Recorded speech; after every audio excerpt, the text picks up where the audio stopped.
وہ لڑکی inhaler use کرتی ہے، اس کے ساتھ کچھ میڈیکل ایشوز۔ ابھی اس کے سیکرٹری نے اتنا ہی کہا تھا جب وہ ہاتھ کے اشارے سے اسے روک چکا تھا۔ مجھے فرق نہیں پڑتا، میں بس اتنا جانتا ہوں، مجھے وہ لڑکی پسند آئی ہے۔ اسے میرے بستر تک پہنچانا تمہارا کام ہے۔ وہ کمینگی سے بول کر آفس سے نکل گیا۔ 2 دن بعد ہی اس معصوم لڑکی کو اس کے سوتیلے باپ سے خریدا گیا تھا اور حمزہ عباسی کے بستر پر پہنچایا گیا تھا۔ وہ جو اسے ایک رات کے لیے استعمال کرنا چاہتا تھا، نہیں جانتا تھا اس بیمار لڑکی سے عشق کر بیٹھے گا۔ جبھی تیز تپتی دھوپ میں ہسپتال کی وہ 2 منزلہ عمارت جھلس رہی تھی اور اندر عجیب و غریب آوازیں باہر تک سنی جا سکتی تھی۔ اندر کا ماحول باہر کی نسبت کم گرم تھا، مگر وہاں کے مریض تیز بھاگتے ہر چیز کو توڑ رہے تھے۔ بظاہر وہ سب ٹھیک تھے، چیخ رہے تھے اور چلا بھی رہے تھے، مگر وہ سب مریض تھے، دماغی مریض۔ ان کا دماغ کام کرنا چھوڑ چکا تھا۔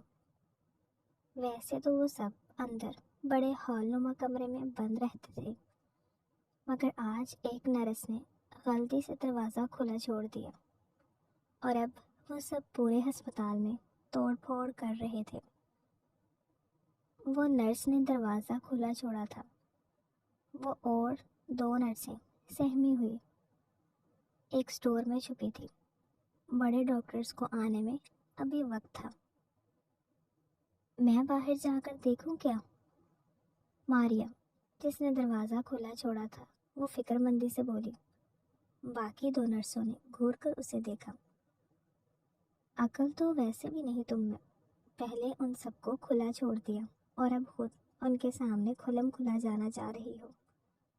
نمرت نے ماریا کو جھڑک دیا۔ وہ یہاں کی ہیڈ نرس تھی۔ ماریا فکر مندی سے بند دروازے کے باہر آوازیں سن رہی تھی۔ اتنے میں باہر سے بہت ساری چیزیں گرنے کی آواز سنائی دی۔ ڈاکٹرز کب آئیں گے یار؟ مجھے تو ڈر لگ رہا ہے اب۔ ایمل، جو ان دونوں سے جونیئر تھی، وہ ڈر کر چلائی۔ چپ کرو یار، آ ہی رہے ہوں گے ڈاکٹرز، تم شور مت کرو، وہ یہیں آ جائیں گے۔ نمرت نے اسے بھی جھڑکا۔ اتنے میں باہر سے گاڑیاں رکنے کی آواز سنائی دی۔ بڑے ڈاکٹرز آ چکے تھے اور ان کے ساتھ پاگلوں کو ہینڈل کرنے والا ماہر سٹاف بھی آ چکا تھا۔ وہ تینوں کمرے سے نکل آئیں، پاگلوں کو پکڑ پکڑ کر واپس ہال میں بند کر دیا۔ کچھ جو زیادہ چلا رہے تھے ان کو بھی ہوش کر دیا گیا۔ ایسے میں ایک لڑکی جو نیلے رنگ کے جمپ سوٹ میں تھی، وہ ڈری سہمی ایک دروازے کو پکڑ کر کھڑی تھی۔ اس کا حلیہ ابتر تھا، بال بکھرے ہوئے تھے اور آنکھیں عجیب سی ویرانی لیے تھی۔ وہ پرسوں ہی ایڈمٹ ہوئی تھی۔ اس کا نام میرا تھا۔ جو اسے چھوڑ گئے تھے ان کا کہنا تھا یہ پاگل ہے اور 2 بار خودکشی کی کوشش کر چکی ہے، لوگوں کو بھی نقصان دے چکی ہے، وہ بہت عجیب ہے وغیرہ وغیرہ۔ مگر ایمل نے پچھلے 2 دن سے اسے بس سب سے الگ پایا تھا۔ نہ وہ بولتی تھی نہ کسی سے کچھ کہتی تھی، بات کرنے پر بس ویران آنکھیں اٹھا کر دیکھتی تھی۔ ایمل کو اب اسے پاگل ہونے پر شک سا ہونے لگا، پتہ نہیں کیوں، مگر وہ اس لڑکی کی جانب متوجہ ہوتی جا رہی تھی۔ اس وقت جب افراتفری کا سما تھا، ایک وہی تھی جو بس کھڑی تھی۔ اس سے پہلے کوئی اسے بھی دھکیل کر اندر کرتے، ایمل اس کے پاس چلی آئی، اسے بازو سے تھاما تو میرا نے سر اٹھا کر خالی نظروں سے اسے دیکھا۔ ایمل نے اگلے ہی پل نظر چرا لی۔ چلو میں تمہیں لے کر چلتی ہوں، ایمل نرمی سے کہتے اسے ساتھ لیے اندر ہال کی جانب چلی گئی۔ میرا نے کوئی احتجاج نہیں کیا، بس چپ چاپ جا کر اپنے بیڈ پر بیٹھ گئی۔ اسے یاد تھا کہ اتنے بیڈز میں سے اس کا بیڈ کون سا تھا۔ ایمل حیرانگی سے کھڑی تھی۔ کچھ بھی یاد رکھنے کے لیے دماغ کا ٹھیک ہونا ضروری تھا، مگر اس کا تو دماغ ہی ٹھیک نہیں تھا۔ اسے کیسے کسی چیز یاد رہتی تھی؟ کون ہو تم؟ کہاں سے آئی ہو؟ ایمل بے چینی سے پوچھنے لگی۔ وہ چپ بیٹھی رہی، کچھ نہیں بولی۔ کچھ تو بولو، ایمل پھر سے بولی۔ اس بار میرا نے سر اٹھایا۔ زندگی کی چادر میں لپٹی موت کی خاموشی ہوں، وہ بولی۔ آواز صاف تھی اور بہت گہری تھی، مگر ایمل اس کے کہے جملے پر اچھل کر رہ گئی۔ کیا بول رہی تھی وہ؟ اس کی سمجھ میں نہیں آیا، مگر اس نے جو بھی بولا تھا وہ بہت ہی گہرا تھا۔ ایسی باتیں پاگل تو نہیں کیا کرتے۔ پھر آخر وہ کون تھی اور اسے یہاں کیوں چھوڑا گیا تھا؟ سوال بہت سارے تھے، جواب کچھ بھی نہیں تھا۔ وہ خاموش ہو گئی کیونکہ اس کے کچھ کہنے سے پہلے میرا نے تکیے کے نیچے سے اپنا انہیلر نکالا اور منہ کے ساتھ لگا کے گہری سانس لینے لگی۔ تبھی ایمل کو یاد آیا کہ اسے استھما بھی تھا۔ یہ لڑکی یہاں کیوں آئی تھی اور کس لیے آئی تھی؟ وہ پوچھنا چاہتی تھی، مگر اس نے دیکھا وہ اگلے ہی پل لیٹ کر آنکھیں موند چکی ہے۔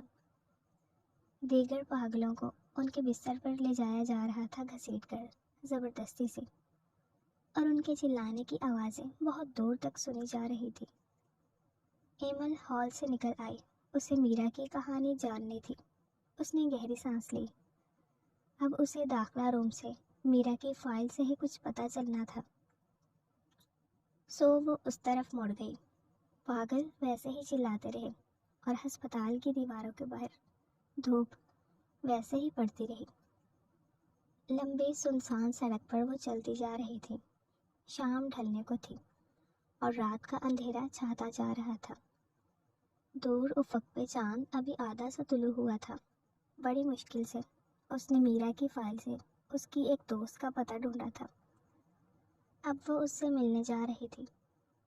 اس نے سیاہ جینس پر لمبی سیاہ کرتی پہن رکھی تھی، بال کھلے تھے اور آنکھوں میں گہرا کاجل تھا۔ اس کے ساتھ ساتھ گہری فکر مندی۔ وہ اس لڑکی کے لیے پریشان تھی جس کو 2 دن پہلے پاگل کہہ کر ہاسپٹل میں ایڈمٹ کروا دیا گیا تھا۔ لمبی سڑک کے کنارے کے آگے ایک اچھی ہاؤسنگ سوسائٹی تھی۔ وہ چلتی گئی یہاں تک کہ مکان نمبر 24 کے باہر آ کھڑی ہوئی۔ مکان نمبر 24۔ وہ ایک بنگلے کے سامنے کھڑی ہوئی اور زیر لب نمبر پڑھا۔ یہ بنگلہ اس کا مطلوبہ تھا۔ اس نے گھنٹی بجائی۔ گارڈ نے دروازہ کھولا۔ مجھے مبینہ سے ملنا ہے، آرام سے کہہ کے وہ سائڈ پہ کھڑی ہو گئی۔ گارڈ اندر گیا اور کچھ دیر بعد وہ ایک لڑکی کے ساتھ واپس آتا دکھائی دیا، اور وہ لڑکی مبینہ تھی۔ رسمی تعارف کے بعد وہ اسے لیے اندر چلی گئی۔ اس نے صرف اتنا بتایا تھا کہ وہ میرا کو جانتی ہے۔ چند لمحوں بعد وہ دونوں اب لاؤنج میں بیٹھی نظر آ رہی تھی۔ سامنے میز پر پانی کا آدھا گلاس رکھا تھا، آدھا ایمل پی چکی تھی۔ تھوڑی خاموشی کے بعد ایمل نے گہری سانس لیتے بات کا آغاز کیا۔ آخر کیا وجہ تھی کہ وہ پاگل ہو گئی؟ حیران کے لیے اس نے پوچھا۔ شروع سے پاگل نہیں تھی، مبینہ دکھ سے کہنے لگی۔ اسے پاگل کیا گیا ہے۔ کس نے کیا ہے اسے پاگل؟ ایمل چونک سے گئی۔ مبینہ نے گہری سانس لی۔ اس کے پاس ایک لمبی کہانی تھی اور یقیناً وہ اب اسے سنانے والی تھی۔ یہ اس سب کا ذمہ دار صرف ایک انسان ہے اور وہ ہے حمزہ عباسی، وہ کہہ کر رکی۔ ایمل کے چہرے پر حیرت ابھری۔ وہ جنرل سیکرٹری کا بیٹا؟ ہاں، وہی عیاش پرست انسان ہے جس نے میرا کو اس حالت میں پہنچا دیا۔ کیسے یہ سب شروع کیسے ہوا تھا؟ ایمل کو شوق لگ گیا تھا۔ وہ بہت زیادہ حیران تھی۔ حمزہ عباسی میرا کو کیسے جانتا تھا؟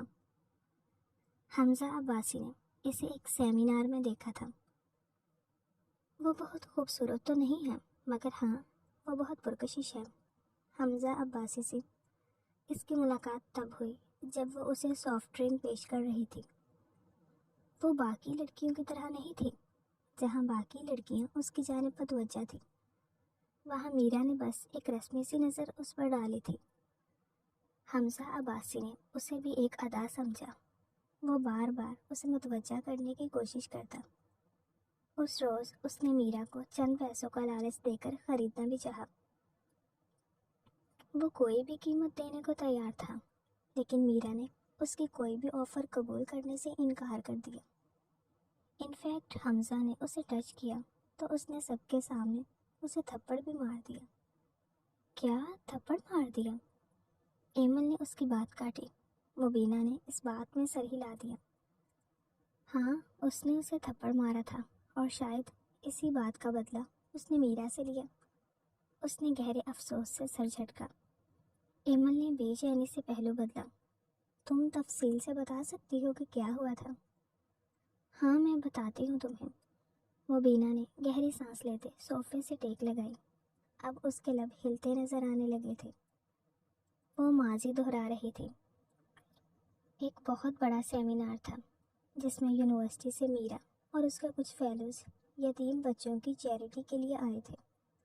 حمزہ عباسی وہاں اپنے باپ سلیم عباسی کے ساتھ آیا تھا۔ وہی امیروں کے پرانے چونچلے پبلک پلیس پر ڈھیروں وعدے کر کے غائب ہو جاتے تھے، لیکن اس بار سلیم عباسی نے 20 لاکھ دینے کا وعدہ کیا تھا۔ میرا اور اس کے فیلوز مہمانوں کو ڈرنکس بھی سرو کرنے لگے، اور بدقسمتی سے میرا اس کے پاس پہنچی۔ ایکسکیوز می سر، آپ کون سی ڈرنک لینا پسند کریں گے؟ وہ مؤدب سا بولی۔ موبائل پر کچھ دیکھتا وہ ہینڈسم سا نوجوان چونکا، پھر سر اٹھا کر سامنے کھڑی لڑکی کو دیکھا۔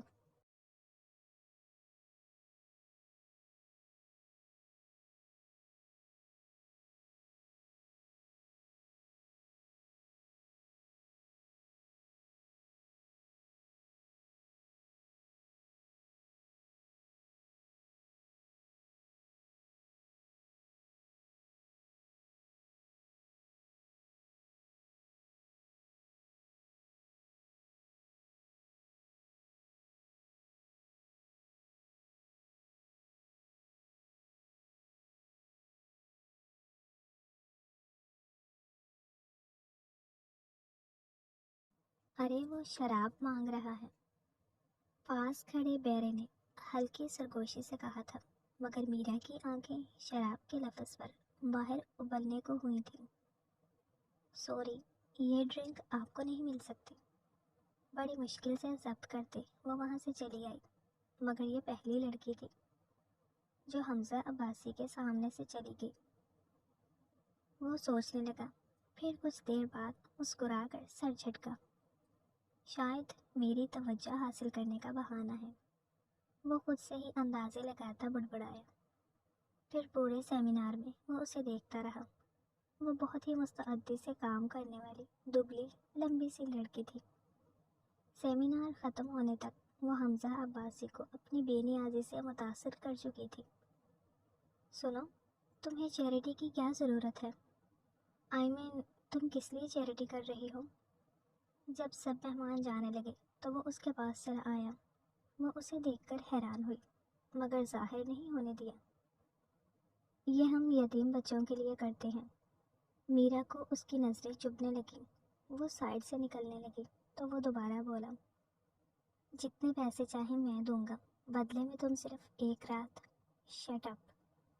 اس کی بات مکمل ہونے سے پہلے ششتر کھڑی لڑکی چلائی، تمہاری ہمت کیسے ہوئی یہ بکواس کرنے کی؟ وہ غصے کی زیادتی کی وجہ سے ہانپنے لگی۔ گال سرخ پڑ گئے، مگر حمزہ ویسے ہی ڈھیٹ بنا کھڑا رہا۔ ایسا بھی کیا کہہ دیا جو یوں بھڑک رہی ہو؟ پیسے دوں گا تمہیں، بہت سارے۔ وہ بہت آرام سے کہہ رہا تھا، اور میرا کا دل کر رہا تھا اس کی گردن مروڑ دے۔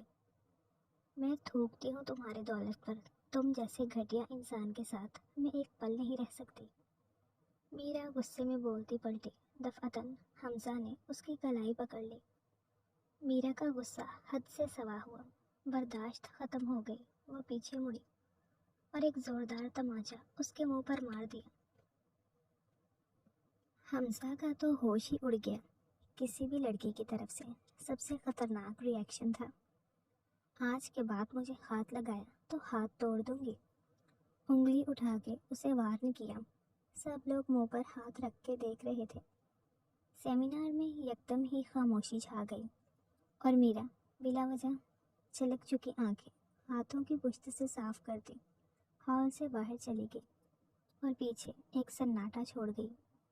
یہ تو سبھی جانتے تھے، یہ تو فان کے آنے سے پہلے کا سناٹا تھا۔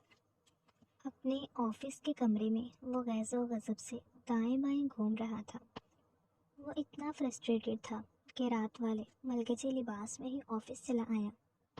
کھانے کے نام پر صرف بلیک کافی اس نے حلق سے انڈیلی تھی۔ اس کے غصے سے سبھی ڈرتے تھے، اس لیے آفس میں آج کچھ زیادہ ہی ڈر کا ماحول تھا۔ رہ رہ کر اسے اپنی بے عزتی یاد آ رہی تھی۔ کیسے اس 2 کوڑی کی لڑکی کی ہمت ہوئی کہ وہ حمزہ عباسی پر ہاتھ اٹھائے۔ وہ اسے ایسا سبق سکھائے گا کہ اس کے ساتھ نسلیں یاد رکھیں گی۔ وہ ذرا سا رکا اور اپنی پاور چیئر پر بیٹھا۔ اتنے میں ہی اس کا سیکرٹری اندر آیا۔ وہ ڈرا ہوا تھا، مگر انفارمیشن اسے دینی بھی تھی۔ حمزہ نے اسے اس لڑکی کا سارا بایو ڈیٹا فراہم کرنے کا کہا تھا۔ سیکرٹری کے آتے ہی اس نے سوالیہ ابرو اٹھائے اسے دیکھا۔ کام ہو گیا؟ اس کا لہجہ سرد تھا، برف جیسا سرد، جیسے کاٹو تو لہو نہ نکلے۔ جی سر، ہو گیا۔ احمد نے ڈرتے ہوئے فائل اس کے سامنے رکھی۔ وہ اگلے ہی لمحے فائل پر جھپٹا، اسے کھول کر سامنے کیا۔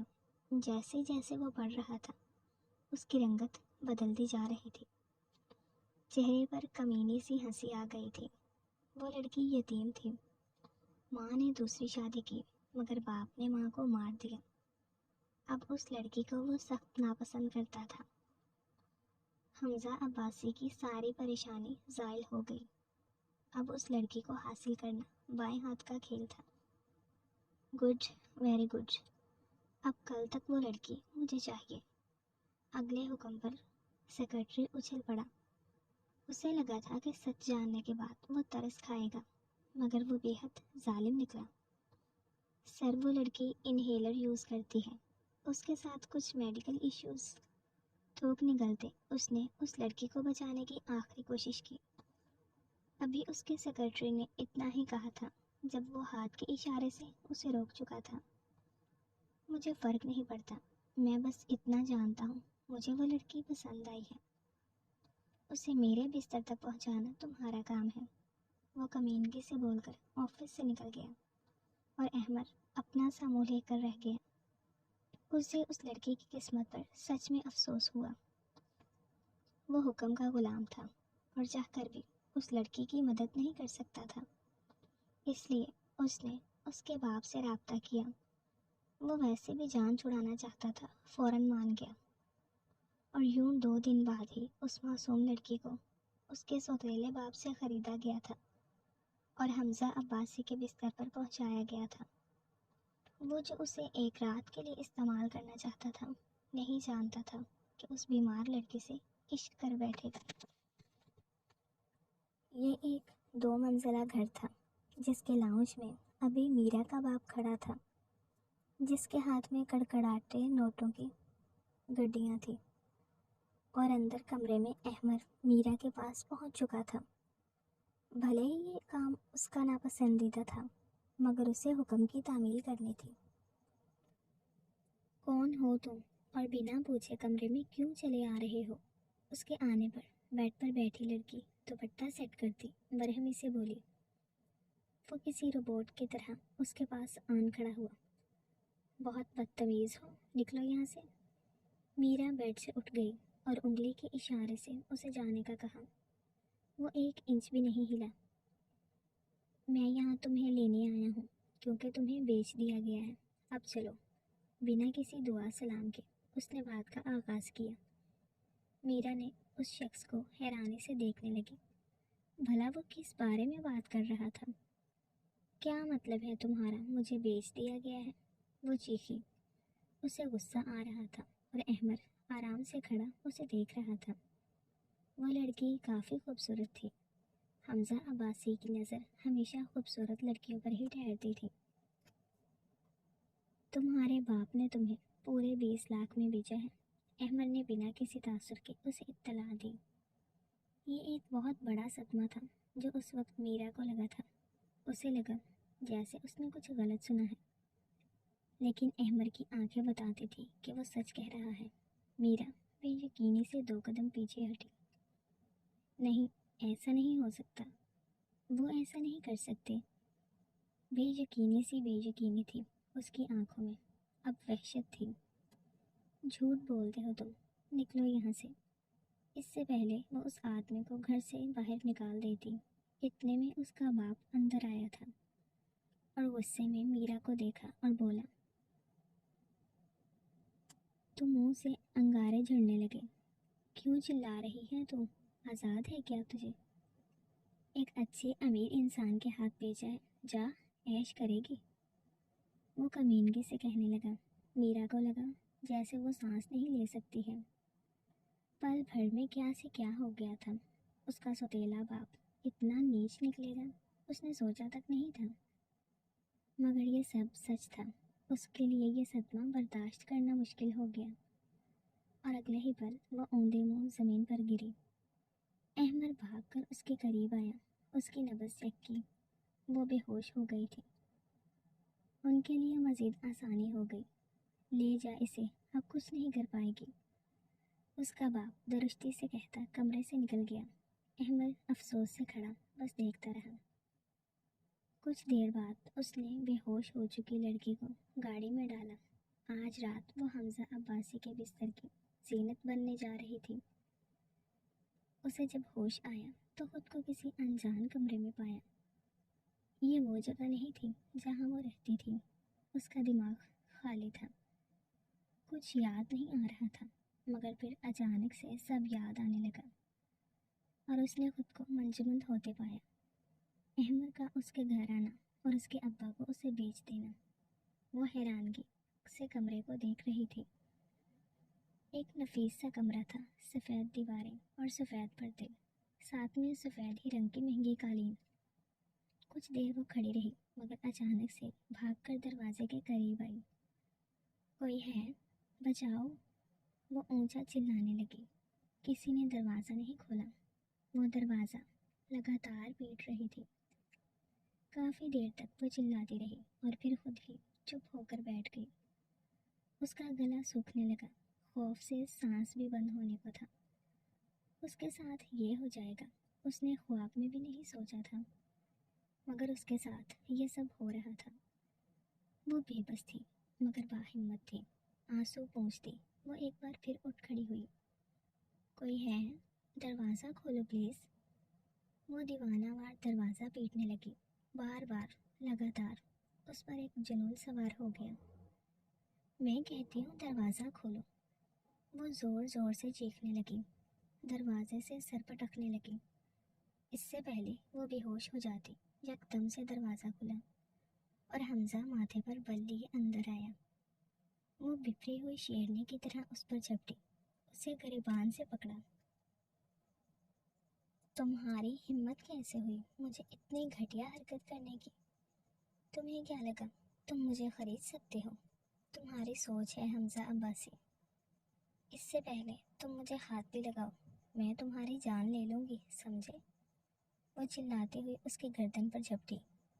وہ جو ششتر سا کھڑا تھا، اس لڑکی کی ہمت دیکھ کر وہ یکدم حرکت میں آیا۔ اس سے پہلے وہ اس کی گردن دبوچ دی، اس نے اسے بستر پر لا پٹکا۔ تم جان لوگی میری، ہو کیا چیز تم، اور مجھے گھٹیا کہہ رہی ہو؟ مجھ سے زیادہ گھٹیا تمہارا باپ ہے جس نے تمہیں بیچ دیا۔ حمزہ عباسی تنفر سے کہتا صوفے پہ جا کے بیٹھا۔ بیڈ پر اوندے منہ گری لڑکی بل کھا کر اٹھی۔ مانا میرا باپ گھٹیا ہے، مگر تم جیسا بے شرم انسان اپنے گناہ چھپانے کے لیے دوسرے کو مورد الزام نہیں ٹھہرا سکتا۔ وہ بلند آواز سے چیخنے لگی تھی، میں کیوں اپنا گناہ چھپاؤں گا؟ میں تو خرید کر لایا ہوں تمہیں، استعمال کروں گا اور پھینک دوں گا۔ وہ صفاقی سے بولتا اس کے قریب آیا تھا۔ میرے قریب مت آؤ۔ اس سے پہلے وہ دوبارہ اس پر حملہ کرتی، وہ اس کے ہاتھ جکڑ چکا تھا۔ وہ اس کی گرفت میں پھڑپھڑا کر رہ گئی۔ اپنے بچاؤ کے لیے وہ مزاحمت کر رہی تھی، مگر سامنے ایک ہٹا کٹا مرد تھا اور وہ دبلی سی لڑکی اس کے سامنے اس کی مزاحمت دم توڑنے لگی، اور اس سے پہلے وہ اس پر مزید حاوی ہوتا۔ میرا کو استھما کا اٹیک آیا۔ وہ کھانستی ہوئی ادموئی ہو کر زمین پر گر گئی اور حمزہ عباسی کو اصل جھٹکا اب لگا۔ زمین پر گری لڑکی کراہ رہی تھی اور حمزہ کو یاد آیا کہ اسے استھما تھا۔ اس کا انہیلر بھی نہیں تھا۔ اب وہ کیا کرے؟ اسے کہاں لے کے جائے؟ اس کے کچھ سمجھ میں نہیں آیا۔ اس نے نیچے گری لڑکی کو اٹھایا اور دیوانہ وار باہر کو بھاگا۔ گاڑی کی پچھلی سیٹ پر ڈالا اور ریش ڈرائیونگ کرتے وہ اسے لیے ہسپتال آیا۔ ڈاکٹرز نے چیک اپ کرنے کے بعد اسے بتایا کہ یہ لڑکی بہت زیادہ بیمار ہے۔ استھما کے ساتھ ساتھ اسے دل کی بیماری بھی ہے اور اس کے دل کا ایک وال بند ہے۔ یہ سنتے ہی حمزہ نے اپنا سر تھام لیا۔ اسے بہت زیادہ شرمندگی ہو رہی تھی۔ ایک بیمار لڑکی کو وہ اپنی ہوس کا نشانہ بنانے جا رہا تھا۔ وہ بیمار تھی اور یقیناً اب وہ مزید بیمار ہونے والی تھی، اور ایسا ہی ہوا۔ ڈاکٹرز نے بتایا کہ وہ کچھ دن بہت کم بولے گی۔ جب اسے ہوش آیا تو حمزہ اس سے ملنے گیا۔ وہ بس معافی مانگنا چاہتا تھا، مگر وہ اسے دیکھتے ہی چلانے لگی۔ اس کی حالت خراب ہو گئی۔ ڈاکٹرز نے اسے بمشکل سنبھالا۔ حمزہ الگ سے پریشان ہو گیا۔ دیکھیں، وہ آپ کو دیکھ کر ڈر رہی ہے، بہتر ہے آپ کچھ دن اس کے سامنے نہ آئیں۔ ڈاکٹر نے اسے وارن کیا اور اس کا سر چکرا کر رہ گیا۔ وہ اس سے معافی مانگنا چاہتا تھا، مگر قدرت نے کچھ اور سوچ رکھا تھا۔ کچھ دن وہ ہسپتال میں ہی رہے اور پھر اسے ڈسچارج کر دیا گیا۔ حمزہ اسے لیے واپس اپنے گھر تو آ گیا، مگر اس کے ساتھ کی گئی زیادتی کی تلافی کرنے کے لیے اسے کافی محنت درکار تھی، اور وہ یہ سب کرنے کو تیار تھا۔ وہ کوشش کرتا تھا کہ اس کے سامنے بالکل بھی نہ آئے۔ اس نے خود کو آفس کے کام میں بہت مصروف کر لیا۔ میرا کی دیکھ بھال کے لیے اس نے ایک نرس رکھ دی جو دن رات اس کی دیکھ بھال کرتی تھی۔ آہستہ آہستہ کر کے وہ ٹھیک ہونے لگی تھی۔ وہ ہنسنے بولنے لگی تھی۔ نرس سے اس کی کافی اچھی دوستی ہو گئی تھی، مگر حمزہ سے وہ پھر بھی ڈرتی تھی، اور جب بھی وہ سامنے آتا تھا اور چیخنے چلانے لگتی تھی۔ میں کیا کروں ڈاکٹر جس سے وہ ٹھیک ہو جائے؟ وہ آج اس کے ڈاکٹر سے ملنے آیا تھا۔ وہ پریشان تھا، بہت پریشان۔ وہ اس کے دماغ کی حالت کو نہیں سمجھ پا رہا تھا۔ آپ انہیں ان کے گھر بھیج دیں۔ ڈاکٹر کے مشورے پر اس نے برا منہ بنایا۔ وہاں اس جگہ جہاں اس کا سوتیلا باپ اسے بیچ دیتا ہے، کسی کے بھی ہاتھ۔ تم اس وقت اس کی دماغی حالت دیکھو۔ وہ واپس اپنی پرانی زندگی میں جائے گی تو ٹھیک ہو جائے گی، اور رہی بات اس کے باپ کی تو تم ہو نا، اس بار وہاں پر بھی ایک گارڈ رکھ دینا۔ ڈاکٹر کہہ کر چپ ہو گئے اور حمزہ گہری سوچ میں ڈوب گیا۔ ڈاکٹر نے ایک اچھا مشورہ دیا تھا، اس لیے بڑی مشکل سے اس نے فیصلہ کیا کہ وہ اسے اس کے باپ کے گھر دوبارہ بھیج دے گا، مگر وہ خود اس کے بغیر اس گھر میں کیسے رہے گا؟ اس کے جانے کا خیال آتے ہی اس کا دل خالی ہونے لگا۔ ان چند دنوں میں وہ لڑکی اس کے دل میں کہیں اندر تک سما چکی تھی۔ اس کا اس گھر میں رہنا، چلنا پھرنا، نماز ادا کرنا، اور سب چھپ چھپ کے دیکھا کرتا تھا، اور اسے پتہ ہی نہ چلا کہ کب اس کی محبت کا اسیر ہو گیا۔ اب اس سے دور رہنا اس کے لیے بہت مشکل تھا، مگر وہ تو اسے اپنے قریب نہیں ہونے دیتی تھی۔ قریب تو دور کی بات، وہ تو اپنے سامنے دیکھ کر برداشت نہیں کرتی تھی۔ وہ زخمی سا مسکرا دیا۔ تیرے اعمال کی سزا ہے بیٹا، بھگت اسے، اداسی سے کہتے اس نے اپنے دل پر پتھر رکھ دیا۔ ویسے بھی اب وہ اس سے دوبارہ اجنبی بن کے ملنا چاہتا تھا، ایک اچھا انسان بن کر جس سے وہ نفرت نہ کرے۔ تمہیں کیسا لڑکا پسند آئے گا میرا؟ کچھ دن پہلے نرس نے اس سے پوچھا تھا۔ وہ باہر کھڑا ان کی باتیں انجانے میں ہی سننے لگا۔ مجھے نا بہت تحمل مزاج، نرم دل اور سنجیدہ لڑکا پسند آ سکتا ہے۔ وہ خوشی سے بولی، یہ کیا، تم نے پیسوں کا ذکر نہیں کیا؟ نرس حیران ہوئی۔ نہیں یار، پیسے سب کچھ نہیں ہوتے، مجھے تو خیال رکھنے والا ہی ہم سفر چاہیے، جو دل سے امیر ہو، نہ کہ جیب سے۔ وہ کہہ کر خود ہی ہنس دی اور نرس بھی ہنسی۔ حمزہ کمرے کے باہر سے ہٹ گیا۔ اب اسے پتا تھا کہ میرا سے اس نے کیسے بن کر ملنا ہے۔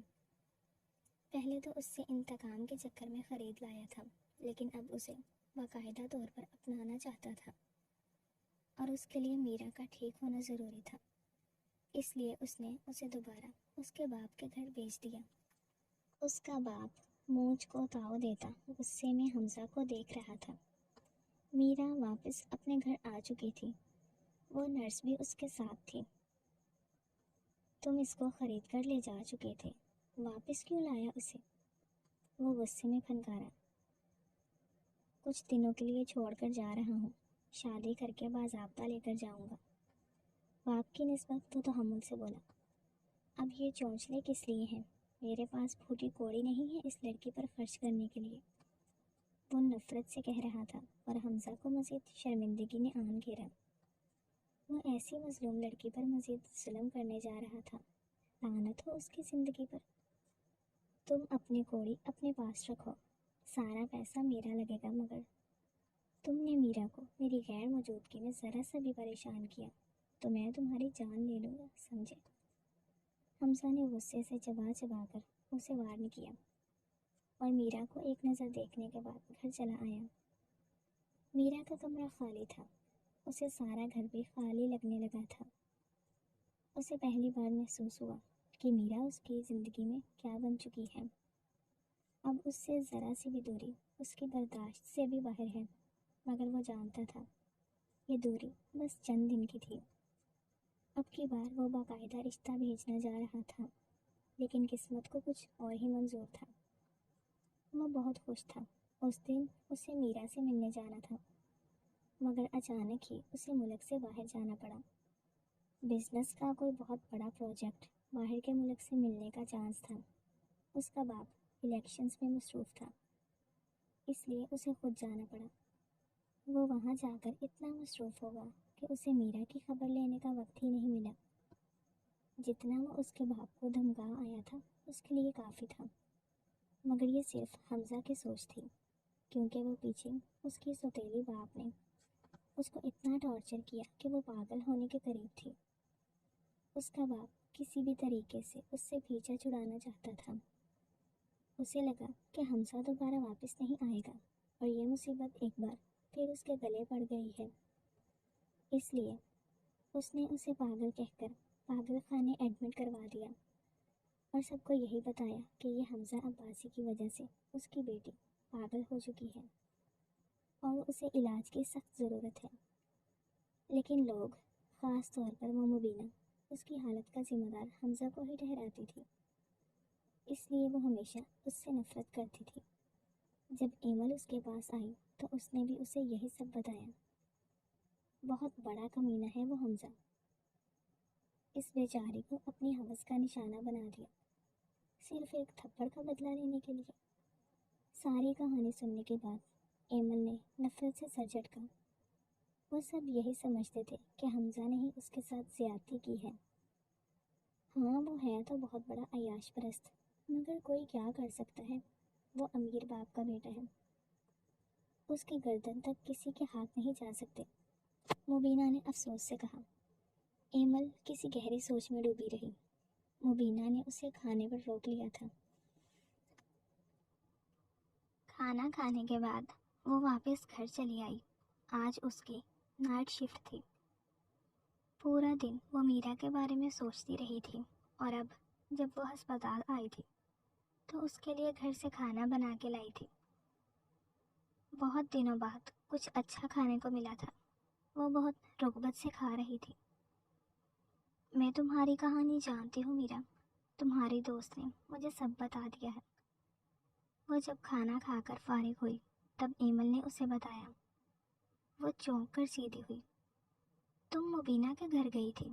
وہ حیرانگی سے بولی۔ ہاں، میں اس کے گھر گئی تھی۔ اب تم مت ڈرو، اب تمہیں کوئی کچھ نہیں کہہ سکتا، میں ہوں تمہارے ساتھ، وہ اسے تسلی دینے لگی۔ میرا نے کچھ نہیں کہا، بس بستر پر ٹیک لگا کر بیٹھ گئی۔ تم چاہو تو تم حمزہ عباسی کے خلاف پولیس میں جا سکتی ہیں، میں تمہاری مدد کروں گی۔ میرے ایک جاننے والے ہیں جو پولیس افسر ہیں، ہم ان سے مدد لے لیں گے۔ ایمل نے ہمدردی سے اس کا ہاتھ تھام کر کہا۔ نہیں، مجھے کسی پولیس کے پاس نہیں جانا، میں ایسے ہی ٹھیک ہوں، میرا نے صاف انکار کر دیا۔ تم میری بات تو سنو، ایمل نے اسے سمجھانا چاہا مگر وہ آنکھیں موند کر لیٹ گئی۔ ایمل اس رات تو پلٹ آئی مگر یہ سلسلہ ایسے ہی چلنے لگا۔ وہ روز اسے کوئی لیگل ایکشن لینے کے لیے اکساتی تھی اور میرا ساری سچائی جانتے ہوئے مزید اپنے لیے مشکلات بڑھانا نہیں چاہتی تھی۔ ہاں ٹھیک ہے، وہ پاگل خانے میں رہ رہی تھی مگر یہ جگہ باہر کسی بھی جگہ سے سیف تھی اور فی الحال وہ یہیں رہنا چاہتی تھی۔ دوسری طرف حمزہ جب باہر سے واپس آیا تو میرا سے ملنے اس کے گھر گیا، جہاں اس کے باپ نے اسے بتایا کہ وہ پاگل ہو چکی ہے اور وہ اسے پاگل خانے چھوڑ آیا ہے۔ کیا بکواس کی ہے تم نے، میرا پاگل کیسے ہو سکتی ہے؟ حمزہ دیوانہ سا ہو گیا اور غصے میں اس پر جھپٹا۔ میری کوئی غلطی نہیں ہے، وہ خودکشی کرنے کی کوشش کر رہی تھی، اس لیے میں نے اسے بھیج دیا پاگل خانہ۔ نیاز بری طرح پھڑپھڑانے لگا۔ حمزہ کی گرفت سخت تھی۔ وہ خودکشی کیوں کرے گی، وہ ٹھیک ہونے لگی تھی۔ حمزہ نے اسے 3-4 جھٹکے دیے، اس کی آنکھیں باہر نکلنے کو ہو گئی۔ مجھے کچھ نہیں پتا، میں تو اس کا علاج کروا رہا ہوں، وہ ہکلاتے ہوئے وہ مشکل بولا۔ حمزہ نے غصے سے اس کا گلا دبوچ لیا، اس کا سانس رکنے لگا، چہرہ سرخ پڑنے لگا۔ اگر مجھے پتا چلا کہ تم نے اس کے ساتھ ذرا سا بھی کچھ غلط کیا ہے تو تمہاری جان میں اپنے ہاتھوں سے لوں گا، نیاز یاد رکھنا، وہ اتنی سرد مہرے سے بولا کہ نیاز کا مزاحمت کرتا وجود ساکت ہو گیا۔ حمزہ نے اسے زمین پر دھکیل دیا، وہ بری طرح ہانپنے لگا تھا، اس کے چہرے پر ڈر صاف دکھائی دے رہا تھا۔ حمزہ کا اگلا رخ پاگل خانے کی جانب تھا، وہ ہر حال میں آج ہی میرا کو واپس لانا چاہتا تھا مگر وہ اس بات سے انجان تھا کہ وہاں اس کے خلاف الگ ہی محاذ کھلا پڑا تھا۔ جیسے ہی وہ میرا کو لینے ہسپتال آیا، ایمل نے وہاں پولیس بلا لی۔ اے ایس پی اس کے بابا کا شاگرد تھا اور ایمل نے اپنے بابا سے ہی سفارش کروائی تھی۔ حمزہ عباسی پر ہاتھ ڈالنا آسان نہیں تھا، اس لیے اس نے صحیح موقع کی تلاش کی۔ ایمل کو اس نے کہہ دیا کہ اگر وہ ہسپتال آئے تو وہ فوراً اسے اطلاع کرے تاکہ اسے رنگے ہاتھوں پکڑا جا سکے، اور ٹھیک ویسا ہی ہوا۔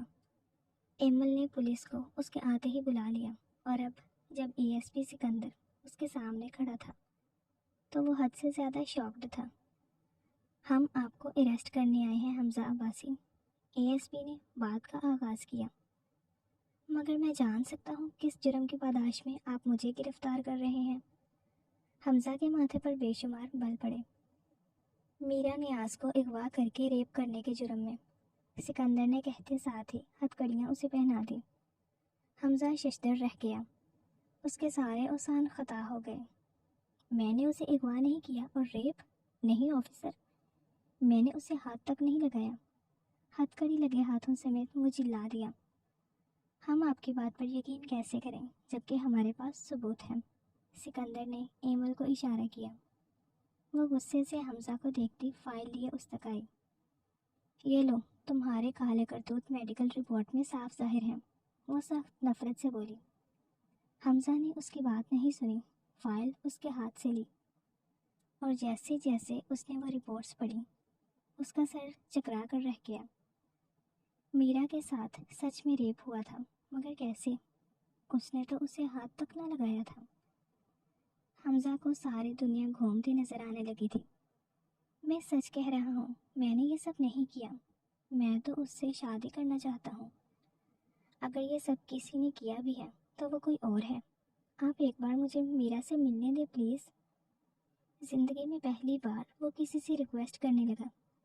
اسے خود سے زیادہ میرا کی فکر تھی. آخر اس کے ساتھ اتنی گھٹیا حرکت کون کر سکتا تھا؟ یہ جھوٹ بول رہا ہے سر. میرا سے مل کر اسے ڈرانا چاہتا ہے تاکہ وہ اپنی بات سے مکر جائے. ایمل نے نفرت سے چبا کر کہا. آپ کو ہم اس وقت کسی سے ملنے نہیں دے سکتے. تھانے چل کر باقی کی بات ہوگی. اے ایس پی سخت لہجے میں بولا. پلیز ایک بار ملنے دیں. آپ سچ نہیں جانتے. وہ بار بار کہتا رہا مگر سکندر نے اس کی بات نہیں سنی. وہ اسے گرفتار کر کے لے گیا. پاگل خانے میں حسب معمول پاگلوں کا شور جاری تھا. ڈاکٹرز چیک کر کے جا چکے تھے اور ایمل اس وقت میرا کے پاس بیٹھی تھی. بظاہر خوش لگ رہی تھی. بات بات پہ مسکرا رہی تھی. میرا نے کافی دیر اسے دیکھا پھر اچانک سے ہی پوچھ بیٹھی. آج بہت خوش لگ رہی ہو. کیا وجہ ہے خوشی کی؟ بات تو ہے بہت زیادہ خوشی کی بات ہے. ایمل خوشی سے بولی. اچھا ایسا کیا مل گیا تمہیں؟ میرا نے حیران ہوتے پوچھا. مجھے کچھ نہیں ملا مگر تمہیں انصاف مل گیا ہے اور میں بہت خوش ہوں. ایمل پرجوش بتانے لگی. کیا مطلب ہے تمہارا؟ مجھے کیسے انصاف ملا؟ تم جانتی ہو آج حمزہ عباسی کو پولیس پکڑ کے لے گئی ہے. میں نے اسے پولیس کے حوالے کر دیا ہے. میں نے تمہیں بتایا تھا نا ایک ایس پی لے جانے والا ہے. آج تمہیں ہاسپٹل لینے آیا تھا اور ہم نے اسے رنگے ہاتھوں پکڑ لیا. کیا تم نے اسے پولیس کے حوالے کر دیا پاگل؟ میرا شوق سے چلا اٹھی. ایمل نے ابھی ابھی اسے اطلاع دی تھی کہ حمزہ کو پولیس پکڑ کر لے گئی ہے. تم کیوں چلا رہی ہو؟ اس کے ساتھ جو ہوا وہ ڈیزرو کرتا تھا. ایمل اس کے ریئیکشن پر حیران تھی. میرا سر پکڑ کر کھڑی ہو گئی. یہ کیا کر دیا تم نے پاگل لڑکی؟ اسے کیوں پکڑوا دیا؟ اسے نہ پکڑواتی تو پھر کسے پکڑواتی؟ وہی تو ہے نا تمہارا مجرم. وہ میرا مجرم نہیں ہے. میں تمہیں کیسے سمجھاؤں؟ تم نے غلط کر دیا ہے. مجھے لے کے چلو اس کے پاس. مجھے اسے چھڑوانا ہے. کیا تم پاگلوں جیسی باتیں کر رہی ہو؟ کیوں چھڑواؤ گے تم اسے؟ اس نے تمہارے ساتھ ریپ کیا تھا. کیا تم بھول گئی؟ ایمل بے چینی سے اس سے پوچھنے لگی. اس کی سمجھ سے باہر تھا کہ وہ ایسا کیوں کر رہی ہے. میرا نے گہری سانس لی. یہ اب اعتراف کا لمحہ تھا اور اعتراف ہمیشہ کی طرح جان لیوا تھا. میری بات دھیان سے سنو ایمل. حمزہ عباسی نے میرا ریپ نہیں کیا تھا. اس نے تو مجھے کبھی چھوا تک نہیں. کیا مطلب؟ پھر تمہارا ریپ کس نے کیا تھا؟ کیونکہ تمہاری رپورٹس میں صاف لکھا ہے کہ تمہارا ریپ کیا گیا ہے. ایمل اب بے چین ہوتی اٹھ کھڑی ہوئی. اس کے ماتھے پر بے شمار پل پڑنے لگے. میرا ریپ حمزہ عباسی نے نہیں، انفیکٹ میرے خود کے سوتیلے باپ نے کیا تھا. بالآخر میرا نے یہ سچ کہہ دیا. یہ ایک ایسی خبر تھی جس سے ایمل کی آنکھیں باہر ابلنے کا ہوئی. اسے گہرا صدمہ لگا تھا. تمہارے باپ نے تمہارے ساتھ اتنا برا کیا؟ مگر کیوں؟ وہ شاکڈ رہ گئی. کیونکہ وہ میرا سوتیلا باپ ہے، اسی لیے وہ مجھے بیچنا چاہ رہا تھا. میرا بے بسی سے کہتی بہت اداس لگی. ایمل نے ہمدردی سے اسے دیکھا. بٹ میرا یہ سب کیسے ہوا؟ وہ سب جاننا چاہتی تھی. اس نے مجھے بے ہوش کر کے میرا ریپ کیا. اگر میں جاگ رہی ہوتی تو وہ میرے پاس بھی نہیں آ سکتا تھا، جیسے حمزہ عباسی نہیں آ پایا. وہ بار بار گہری سانس لے رہی تھی اور حمزہ کے لیے فکر مند تھی. او میرے خدا، ہم نے ایک بے گناہ کو پکڑوا دیا. ایمل کو اب شرمندگی ہونے لگی تھی. تم مجھے لے کے چلو پولیس اسٹیشن، میں اس کو چھڑواتی ہوں. میرا کے کہنے پر ایمل اسے لیے پولیس اسٹیشن کے لیے نکل گئی. وہاں جا کر میرا کے بیان دینے کے بعد اے ایس پی سکندر نے حمزہ کو رہا کر دیا. خود میرا کو وہاں دیکھ کر وہ بہت خوش تھا. بالآخر وہ اب اس سے نفرت کرنا چھوڑ چکی تھی. وہ خوش ہونا چاہتا تھا مگر اندر ہی اندر اسے کچھ سوال کھائے جا رہے تھے. واپسی کا راستہ خاموشی سے کٹا اور حمزہ میرا کو لیے گھر چلا آیا. میرا جانتی تھی کہ وہ سب جاننا چاہتا ہے، اس لیے وہ اس سے نظریں چرائے گھوم رہی تھی. مگر جب وہ کمرے میں آئی تو حمزہ نے اسے قصدن روک لیا اور اس سے وہی سوال پوچھا جس سے وہ کب سے بچنا چاہ رہی تھی. میں نے تمہیں آج تک ہاتھ نہیں لگایا۔ پھر مجھے بتاؤ میرا، تمہارے ساتھ اتنا غلط کام کس نے کیا؟ تم صرف نام بتاؤ گی، اس کی زندگی لینا میرا کام ہے۔ میں اسے ایسے ہی تڑپا تڑپا کے ماروں گا جیسے تم تڑپی ہوگی۔ اس کے انداز میں بے چینی تھی، وہ ہر حال میں قصوروار کا نام جاننا چاہتا تھا۔ میرا کچھ نہیں بولی، وہ کیا بتاتی، کیسے بتاتی کہ اس کے سوتیلے باپ نے ہی اس کے ساتھ؟ سوچ کر ہی اسے رونا آ رہا تھا اور وہ رونے لگی۔ تم رو کیوں رہی ہو میرا؟ مجھے بتاؤ سچ کیا ہے؟ حمزہ مزید بے چینی سے اس سے پوچھنے لگا۔ وہ سر جھکائے مزید روتی رہی۔ اس کا رونا تکلیف دے رہا تھا۔ وہ اس کا ہاتھ تھام کر نرمی سے بولا، پلیز میرا، مجھے بتاؤ وہ کون ہے، کس نے کی تمہارے ساتھ اتنی گھٹیا حرکت؟ وہ بار بار پوچھنے لگا اور وہ روتی رہی۔ پھر بلاخر اس نے سر اٹھایا، ایک نام لیا، میرا سوتیلا باپ۔ وہ اتنا کہتے ہی مزید رونے لگی۔ حمزہ کی آنکھوں میں خون اتر آیا۔ باپ اتنا گھٹیا ہو سکتا تھا، یہ تو وہ بھی نہیں سوچ سکتا تھا۔ اس کا دل کیا کہ وہ اسے زمین میں زندہ گاڑ دے، مگر اس وقت میرا کو سنبھالنا ضروری تھا۔ اس نے دیگر سوچوں کو جھٹکا، محبت سے میرا کے آنسو صاف کیے، اسے تسلی دی، اسے بیڈ پہ لٹایا، اور جب وہ سو گئی وہ خود باہر چلا آیا۔ اسے میرا کے سوتیلے باپ سے بدلہ لینا تھا۔ اسے وہ ایسا سبق سکھانے والا تھا جسے وہ ساری زندگی یاد رکھتا۔ اور ٹھیک ایسا ہی ہوا۔ اس نے میرا کے باپ کو اغوا کر لیا اور اسے ایک سرد اندھیرے کمرے میں بند کر کے اتنا مارا کہ وہ موت کی آرزو کرنے لگا، مگر وہ اسے اتنی آسان موت دینا نہیں چاہتا تھا، اس لیے وہ اسے پل پر تڑپانا چاہتا تھا۔ باہر کچھ لوگوں کے لیے نیاز اب ایک مسنگ پرسن تھا۔ یہ تو طے تھا، اب وہ سورج کی روشنی دوبارہ نہیں دیکھے گا۔ نیاز کو ٹھکانے لگانے کے بعد اب ایک ہی کام بچا تھا، وہ تھا میرا کو پرپوز کرنا۔ اس کے لیے وہ اسے ایک ہوٹل میں ڈنر کے لیے لے گیا۔ اس دن میرا سنہری لباس میں آسمان سے اتری کوئی حور معلوم ہوتی تھی۔ یہ لباس خود حمزہ نے اس کے لیے لایا تھا، اسپیشلی آج کے دن کے لیے۔ آج وہ اسے پارلر سے تیار کروا کر بھی لایا تھا، اور جب وہ اس روپ میں اس کے سامنے آئی تو وہ اپنا دل ایک بار پھر سے ہار بیٹھا تھا۔ وہ دل و جان سے اس پر مر مٹا تھا۔ ہوٹل میں کھانے کے دوران اس کی ہدایت کے مطابق ایک رومانوی سا گانا بجنے لگا۔ سب ان کی میز کے گرد جمع ہونے لگے۔ میرا حیران ہو گئی۔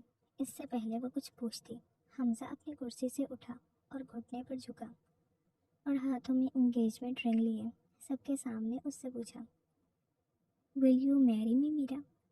ساری طرف سے ہوٹنگ ہونے لگی، سب طرف سے یس کی آوازیں آنے لگی۔ یہ کسی خواب جیسا تھا۔ میرا نے اپنی آنکھوں پر ہاتھ رکھ کے خود کو رونے سے روکا۔ ڈھیر سارے آنسو اندر اتارتے سر اس بات میں ہلا دیا۔ حمزہ کے چہرے پر خوشی رقص کرنے لگی۔ وہ دل و جان سے مسکرا دیا، انگیجمنٹ رنگ اس کی انگلی میں پہنا دی اور پورا ہوٹل تالیوں کی آواز سے گونج اٹھا۔ کچھ دن بعد حمزہ نے باقاعدہ میرا سے نکاح کر لیا۔ دلہن کے روپ میں وہ اس قدر خوبصورت لگ رہی تھی کہ آج وہ خود کو بے قابو ہوتے پا رہا تھا۔ چھو سکتا ہوں نا، آج تو نہیں مارو گی؟ گھونگھٹ اٹھا کے وہ شرارتاً کہنے لگا۔ نہیں ماروں گی، لیکن پہلے میری منہ دکھائی تو دے دو، میرا نے نروٹھے پن سے کہا۔ ارے منہ دکھائی کیوں دوں، میں تو تمہارا منہ دیکھا ہوا ہے۔ وہ مذاق کر رہا تھا۔ میرا نے پاس پڑا کشن اس کے سر پر دے مارا۔ وہ ہنسنے لگا، میرا بھی ہنسنے لگی۔ دونوں کافی دیر تک ہنستے رہے۔ پھر حمزہ بالکل سنجیدہ ہوتے بیٹھا، اپنی جیب سے ایک مخملی ڈبی نکالی، پھر اسے کھول کر اس میں سے ایک سنہری چین نکالی اور میرا کے گلے میں پہنا دی۔ وہ اس کے لمس پر لرز کر رہ گئی۔ حمزہ نے اس کے کان میں جھک کر سرگوشی کی، لو یو مسز۔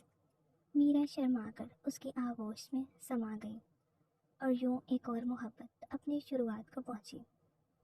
جی، محبت وہیں سے شروع ہوتی تھی جہاں رشتے کو حلال کا نام دیا جاتا تھا۔ ان کی کہانی اس سے آگے شروع ہونی تھی۔ ابھی تو ان کی زندگی سے صرف مشکلات ختم ہوئی تھی، سکھ تو ابھی آنے تھے۔ اور وہ دونوں اپنی زندگی جینے کے لیے بالکل تیار ہیں، بالکل کسی نئی محبت کرنے والے جوڑے کی طرح پرجوش اور خوبصورت۔ ختم شد۔ ڈیئر ریڈرز اینڈ لسنرز، کیسا لگا آپ کو یہ مکمل ناول؟ کمنٹس میں ضرور بتائیے گا۔ ناول اچھا لگا ہو تو ویڈیو کو لائک کر دیں، دوستوں کے ساتھ شیئر کر دیں اور چینل کو سبسکرائب کر دیں تاکہ آنے والا ہر نیا ناول آپ تک پہنچتا رہے۔ کل ملتے ہیں کسی نئے ناول کے ساتھ، نئے کرداروں کے ساتھ۔ تب تک کے لیے اپنا خیال رکھیے گا۔ اللہ حافظ۔